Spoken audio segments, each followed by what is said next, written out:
ഒരു ഇൻസിഡന്റ് ഉണ്ടാവുന്നതെന്ന് വെച്ചാൽ ഒരു ഹിന്ദി റിയാലിറ്റി ഷോയിൽ ഒരു കുട്ടി ഹോസ്റ്റിൻ്റെ അടുത്ത് ഭയങ്കര റൂഡായിട്ടും അരഗൻ്റായിട്ടും കോൺഫിഡൻ്റുമായിട്ട് സംസാരിക്കുകയുണ്ടായി. അവൻ്റെ സംസാരം ആറ്റിറ്റ്യൂഡും സോഷ്യൽ മീഡിയ മൊത്തം ഫ്ലഡ് ചെയ്തു. കമൻറ്റുകളിൽ ഏറ്റവും കൂടുതൽ വന്ന ടേമാണ് സിക്സ് പോക്കറ്റ് സിൻഡ്രോം. ഒറ്റ കുഞ്ഞാകുമ്പം ആ കുഞ്ഞിനെ കെയർ ചെയ്യാൻ കുറേ ആൾക്കാരുണ്ടാവും. അതിൻ്റെ അച്ഛൻ, അമ്മ, അച്ഛൻ്റെ അച്ഛനും അമ്മയും, അമ്മേൻ്റെ അച്ഛനും അമ്മയും, മൊത്തം 6 പേര്. ഇവരുടെ ഓവറായിട്ടുള്ള കെയർ കാരണം അവൻ തോക്കാൻ പഠിക്കില്ല.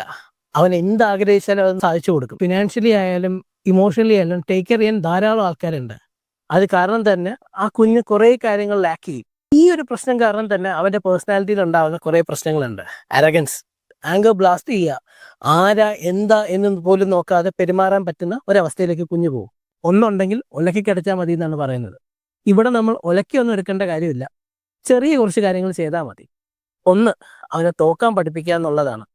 എന്ത് കാര്യത്തിലും അവൻ തന്നെയാണ് ഫസ്റ്റ്, അവൻ തന്നെയാണ് ജയിക്കുന്നത് എന്നൊരു സിനാരിയോ ഉണ്ടാക്കാതിരിക്കുക. തോൽക്കാൻ അവനെ പഠിപ്പിക്കുക. എന്ത് കാര്യം ചെയ്താലും അതിൽ തോൽവി ഉണ്ടാവുന്നു, വീണ്ടും പരിശ്രമിച്ച് ജയിക്കാൻ പറ്റുള്ളൂ എന്നും അവനെ പഠിപ്പിച്ചെടുക്കുക എന്നുള്ളതാണ് ഒന്നാമത്തെ കാര്യം. 2, കുഞ്ഞ് വാശി പിടിക്കുമ്പോൾ എല്ലാ കാര്യവും സാധിച്ചു കൊടുക്കാതിരിക്കുക. അവന് ആവശ്യമുള്ള കാര്യങ്ങൾ മാത്രം സാധിച്ചു കൊടുക്കുക. പറ്റില്ല എന്ന് പറയേണ്ടടുത്ത് പറ്റില്ല എന്ന് തന്നെ പറയുക. ചെറിയ ചെറിയ മാറ്റങ്ങൾ ആ പാരന്റിങ്ങിനകത്ത് വരുത്തി കഴിഞ്ഞു കഴിഞ്ഞാൽ ആ കുഞ്ഞിൻ്റെ ഭാവി തന്നെ നമുക്ക് രക്ഷിക്കാൻ പറ്റും.